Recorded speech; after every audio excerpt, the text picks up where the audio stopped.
آج اگر ہم اپنی سوسائٹی کے اندر دیکھیں تو ہمارے نوجوان اسلام اور شریعت سے اس قدر دور ہیں کہ ان کو پتہ ہی نہیں، ایسی گمراہی اور غفلت میں پڑے ہوئے ہیں کہ ایک گناہ کرتے ہیں پھر دوسرا، پھر دوسرے کے بعد تیسرا۔ جب ایک گناہ کی لذت ختم ہو گئی تو دوسرے کی طرف چل پڑتے ہیں، اور پھر جب دوسرے کی لذت ختم ہو جاتی ہے پھر تیسرا۔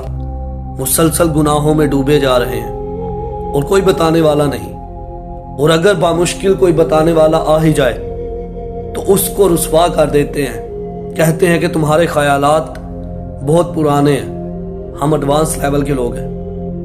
جبکہ اسلام اور شریعت سے جو منہ پھیر کے بیٹھ گیا وہ دنیا میں بھی تباہ ہو جائے گا اور آخرت میں بھی۔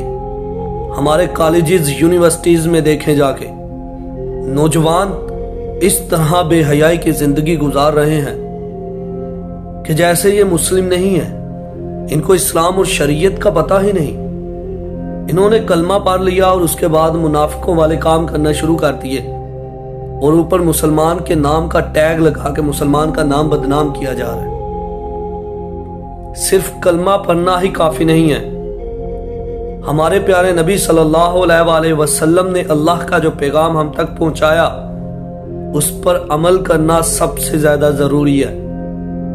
ہم اپنی زندگی کو، دنیاوی زندگی کو اس طرح سے گزاریں کہ ہم اس دنیا کے اندر مسافر بن کے آئے ہیں، اور جو مسافر ہوتے ہیں وہ ایک جگہ پر کبھی نہیں رہتے۔